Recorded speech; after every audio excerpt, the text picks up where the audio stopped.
কি তুমি happy? Surprise দিল তোমাকে?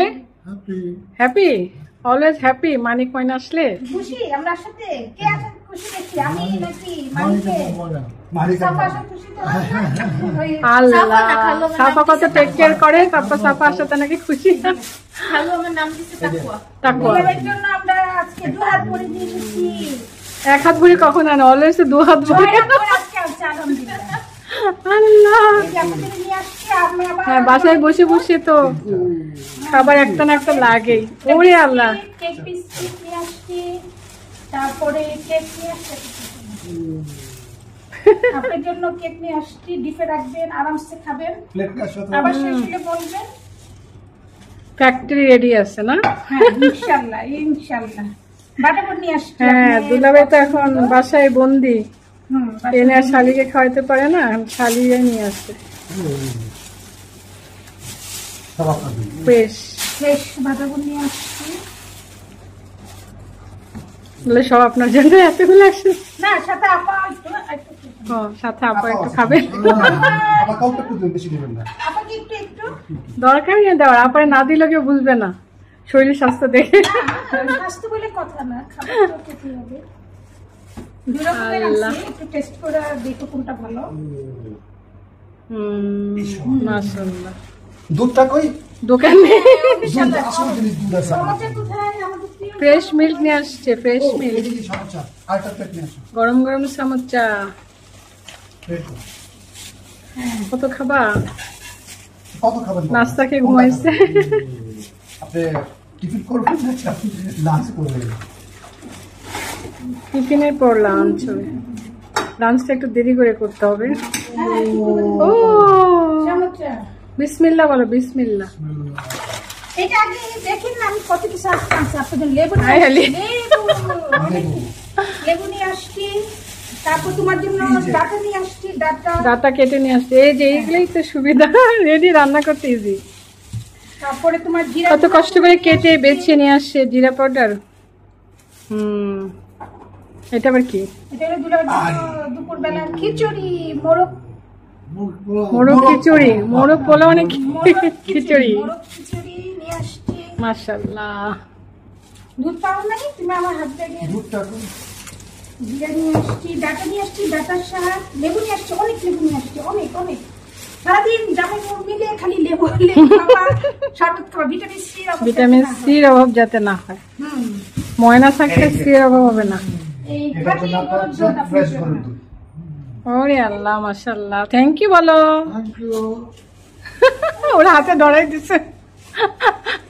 আল্লাহ, ঠিক আছে। এই যে বেগুন নিয়ে আসছি, এটার সাথে খাবেন। রান্না রেডি। বেগুনের চাটনি আর কলমি শাক নিয়ে আসছি, শাক উপর বেশি বেশি। এরকম গেস্ট আসলে তো আমাদের আরাম। আমরা গেস্ট বলবো না, আমরা গেস্ট। আল্লাহ, ড্রিঙ্কস দিচ্ছ? অল্প দিচ্ছ না? হ্যাঁ একদম অল্প, আস্তে আস্তে।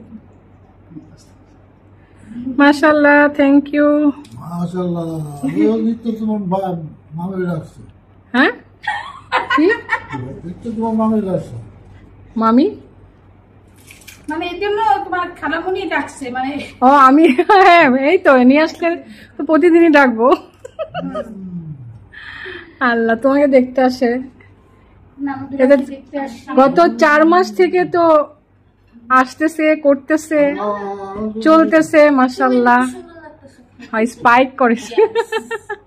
আমার খালা ভালোই ছিল। হ্যাঁ, হিরো খালু। কপি।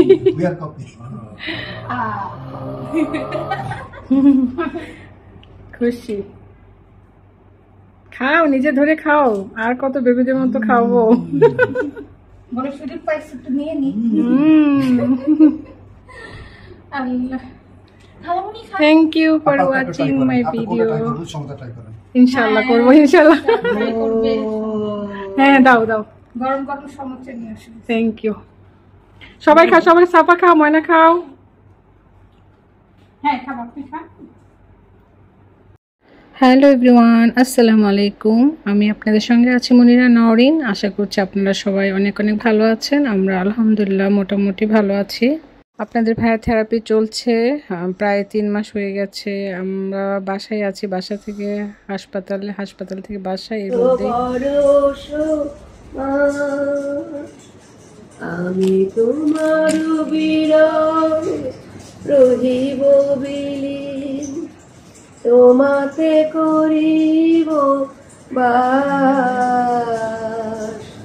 দীর্ঘ দিবস দীর্ঘ রজনী দীর্ঘ বরষ মাস, যদি আরো কারে ভালোবাসো, যদি আরো ফিরে নাই আসো, তবে তুমি যাহা চাও তাই যেন পাও, আমি যত দুঃখ পাইব, আমার পরানো যাহা চাই তুমি তাই গো, আমার পরানো যাহা চাই।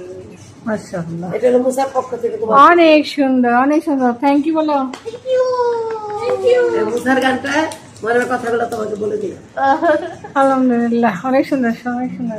আমাদের প্রায় 3 মাস হয়ে গেছে থেরাপি চলছে। প্রতিদিন বাসায় থেকে থেরাপি দিতে হচ্ছে, সে কারণে কোথাও যাওয়া যাচ্ছে না।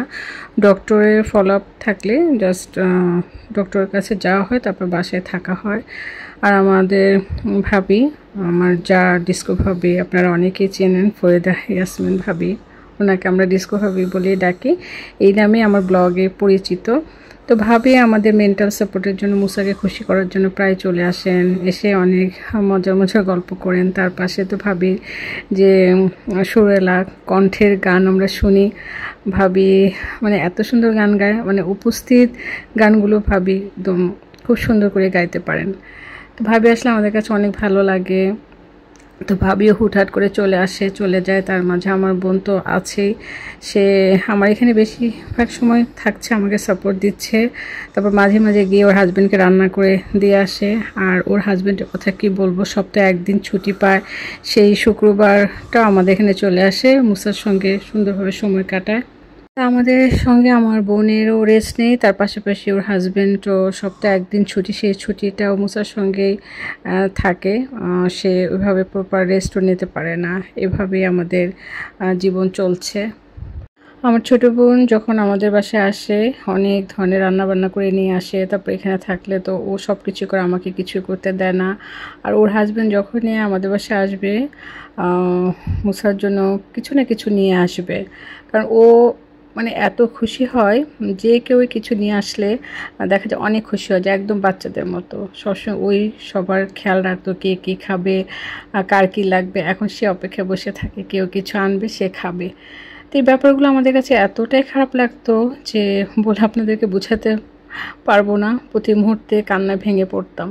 একটা মানুষকে আল্লাহ কতটাই পরিবর্তন করে দিতে পারে, এই পরিস্থিতিতে না পড়লে আমরা একেবারে বুঝতে পারতাম না। আমরা অনেক কিছুই সিনেমার জগতে দেখেছি, সেটা আমি এখন বাস্তব জীবনে দেখছি। আমার এই কষ্টের সময় আমার ছোট বোনের হাজব্যান্ড যদি আমার পাশে না থাকতো, হয়তো এত দূর পাড়ি দেওয়া আমার জন্য অনেক কষ্টকর হতো।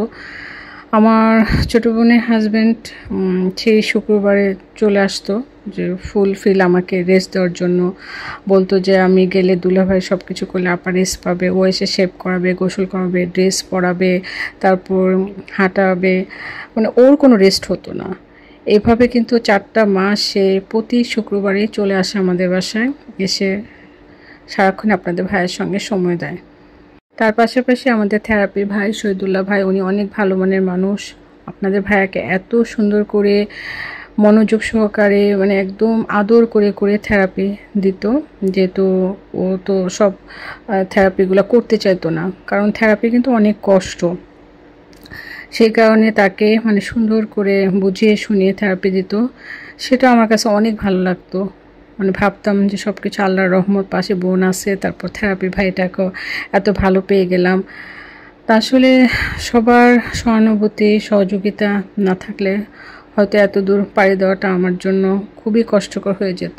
সব কিছুই আল্লাহর কাছে আমি পাচ্ছি। আপনাদের ভাইয়া আস্তে আস্তে সুস্থ হয়ে উঠছে, তবে এবার বেশ সময় লাগছে। আসলে দুবার স্ট্রোক করে যা অবস্থা হয়েছিল বাঁচারই কথা না। তবে মহান সৃষ্টিকর্তার অশেষ রহমত, আপনাদের সবার অনেক অনেক দোয়া ছিল, সেই কারণেই আজও আপনাদের ভাইয়া এতটুকু সুস্থতা নিয়ে আমাদের মাঝে বেঁচে আছেন। সেটা আমাদের অনেক অনেক শুকরিয়া, আল্লাহর কাছে প্রতি মুহূর্তে শুকরিয়া করি। আর সবসময় বলি ও যেন সুস্থ সুন্দরভাবে আমাদের মাঝে বেঁচে থাকে। আমার বাচ্চাদের জন্য ওর বেঁচে থাকাটা অনেক দরকার। কন্টিনিউ থেরাপি চলছে, আর মনে হচ্ছে কেন পুরোপুরি ভালো হচ্ছে না। এইভাবেই আস্তে আস্তে ইমপ্রুভ হচ্ছে। আর পাশাপাশি আমাদের সাপোর্ট দিয়ে উঠানো বসানো এভাবে চলতেছিল। তারপর আমরা বের হলাম সাবা বৃষ্টিকে নিয়ে 300 ফিটে চলে আসছি। আমি আমার ছেলে আপনাদের ভাইয়াকে নিয়ে আসি ওর মন ফ্রেশ করার জন্য। বাসায় থাকতে থাকতে একদম বোর হয়ে গেছে। এখানে এসে আমরা এই যে একসঙ্গে খাওয়া দাওয়া করছি, গল্প করছি, একদম ওপেন খোলা আকাশের নিচে বসে খাচ্ছি। তা আসলে আমাদের দেশে হুটহাট করে বের হওয়াটা অনেক কষ্টের ব্যাপার। যানজটের কারণে বের হওয়া যায় না, বের হলে গাড়িতে লং টাইম বসে থাকতে হয়। সেই কারণে আমরা আজকে একটু রাত করে বের হলাম। 300 ফিটে এসে যে নানা রকমের মজার খাবার খাচ্ছি। স্পেশালি ফিশ খাওয়ার জন্য চলে আসা হয়েছে। আর সবাই মিলে একসঙ্গে আসলে বেশ ভালো লাগে। তো অসুস্থতার পর থেকে ওইভাবে আমাদের ঘোরাফেরা হচ্ছে না, সারাক্ষণ 4 দেয়ালের মাঝে থেকে আপনাদের ভাই একদম অস্থির হয়ে গেছে। তো সে কারণেই আমরা এখন চাই একটু ওকে বের করলে ওর মনটা ভালো থাকবে। আসলে প্রতিদিন বের করা পসিবলও হয় না।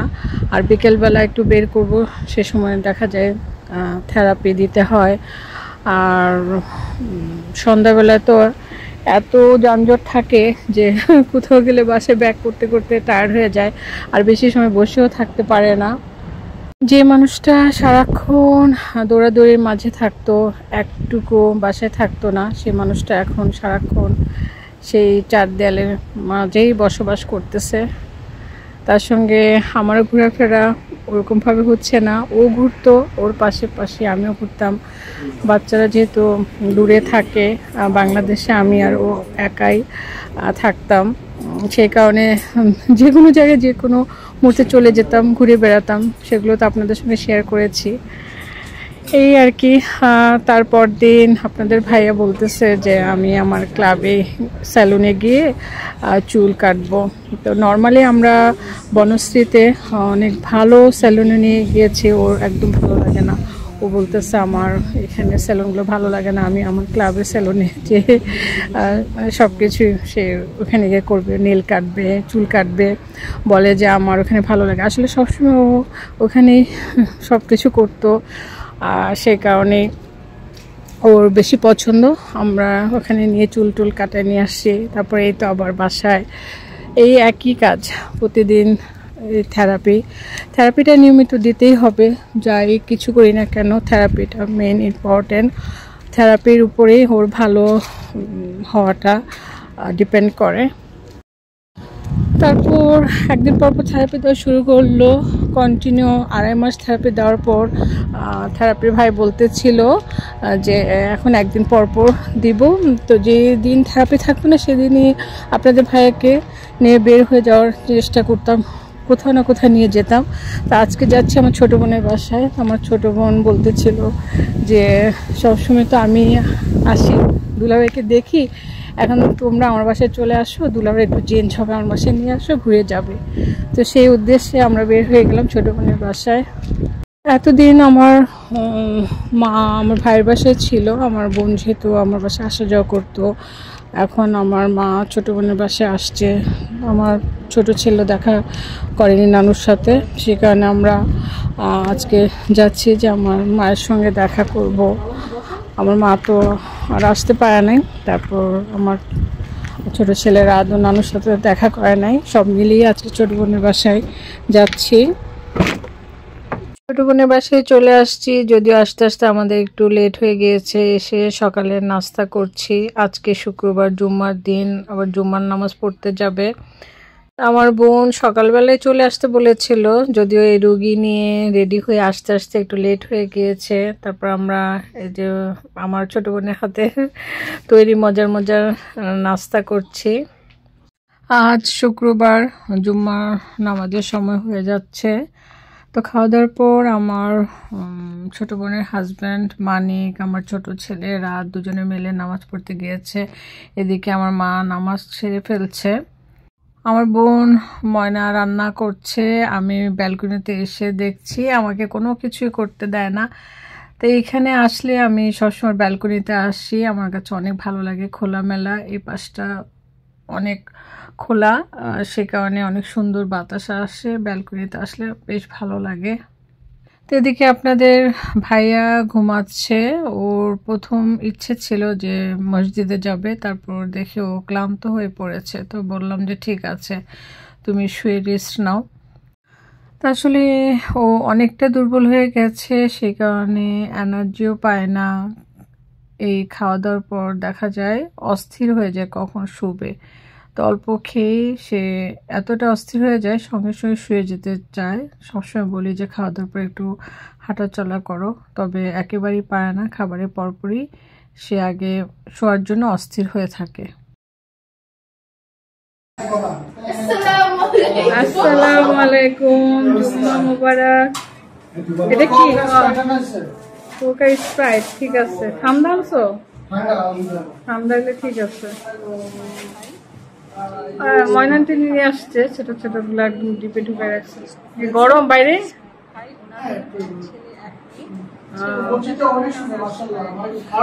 কোথায়? যে বড় মসজিদে গেছো?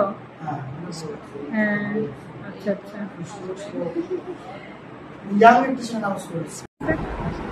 কোথায় ফেলছে?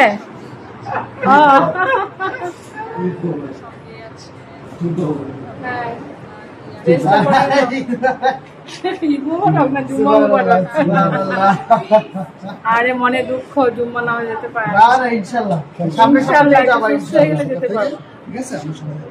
দোয়া করো সবাই। ঠিক আছে, আসো। গুলশান সোসাইটি যাব আমরা। আস্তে আস্তে আস্তে আস্তে আস্তে আস্তে, পায়ের স্টেপ ভালো করে ফেলো। ওই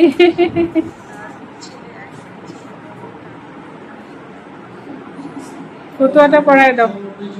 এই আস্তে বসো।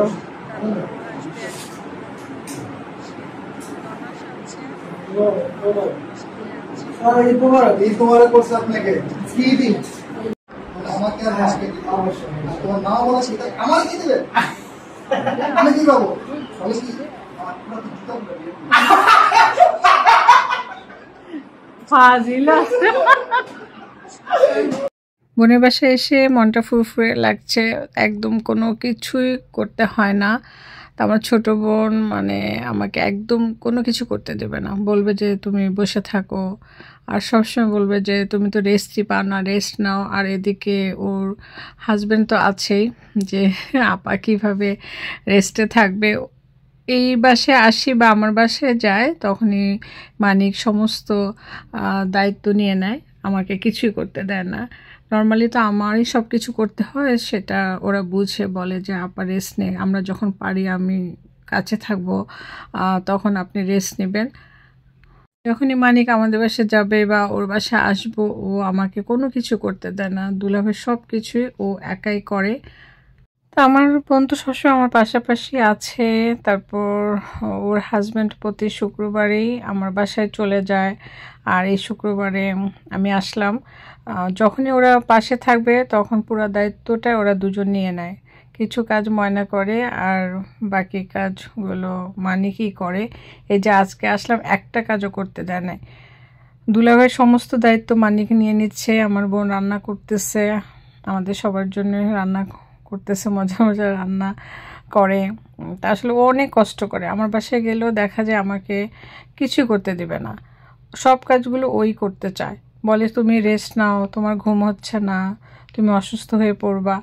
তা আসলে এটা আল্লাহর অশেষ রহমত যে আমার ছোটো বোনের হাজব্যান্ডের এতটাই সাপোর্ট পাচ্ছি যে কোনোদিনই ঋণ শোধ করতে পারবো না। তো আজকে আমার ছোট ছেলে রাদের পছন্দের খাবার ময়নার চিকেন বিরিয়ানিটা আমার ছোট ছেলে অনেক পছন্দ, সঙ্গে আছে কাবাব, রায়তা, সালাদ, আচার, গরুর মাংস। তো ওর আসলে রেস্ট হয় না, আমার বাসায় গেলেও এইভাবে তৈরি করে খাবার খাওয়াবে। ওর বাসায় আজকে আসছি, আমি তো বসে আরাম করলাম আর এখন এই ওর হাতে মজার খাবারগুলো খাবো। এদিকে আমার মনটা খারাপ লাগছে, আমার ছোট ছেলে কানাডায় ফিরে যাবে, আর সময় নেই, হাতে গোনা কয়েকদিনই আছে। তো ওর বাবার অসুস্থতার কারণে 3বার ডেট চেঞ্জ করেছে, আর সম্ভব হবে না, এখন চলে যেতে হবে। ও আমার পাশে ছিল, আমার অনেক সাহস ছিল, আর হসপিটালে নিয়ে যাওয়ার পর সমস্ত কাজগুলো ওই করে ফেলতো। আল্লাহ, মানিক মন জয় করতে পারছে তাইলে।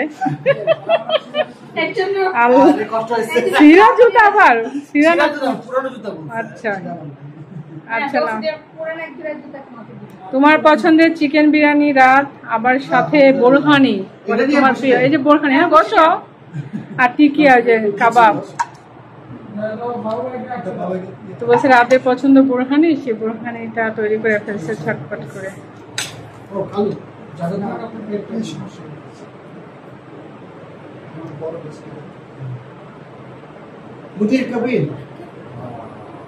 তা আমরা আসছি শুনে আমার ভাইও চলে আসছে, মনে বলছিল যে আমার ভাইকে চলে আসার জন্য।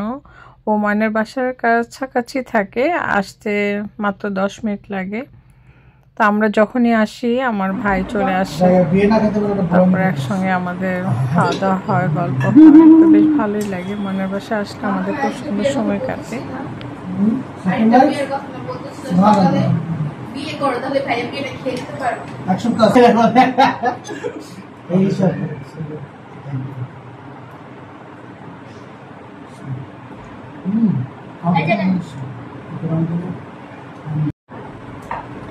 ভালো খালি কেন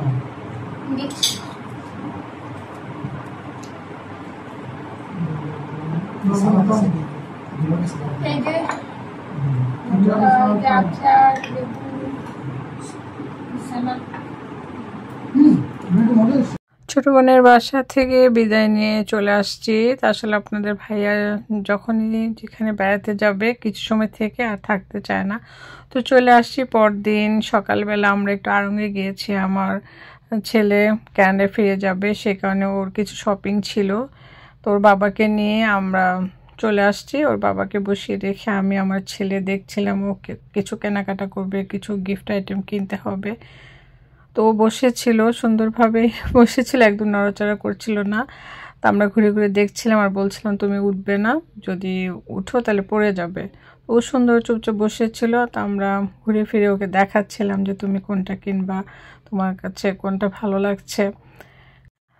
তো আপনাদের ভাইয়া বলতেছিল আমি শুধু একটা ফতুয়া নেব আর কোনো কিছু কিনবো না। তো ওর জন্য খুঁজতেছিলাম যে কোন কালারের ফতুয়াটা ওর পছন্দ। তো আমরা কয়েকটা ড্রেস নিয়ে ওকে দেখাচ্ছিলাম।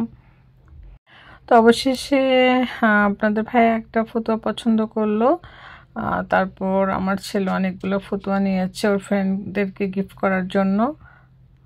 সবসময় শপিংয়ে আসলে আপনাদের ভাইয়াকে আগে খাবার খাইয়ে তারপর আমরা শপিং করি। তো আজকে প্রথমে শপিং শুরু করে দিলাম। এদিকে আপনার ভাইয়া বলতেছে ও কিছু খাবে।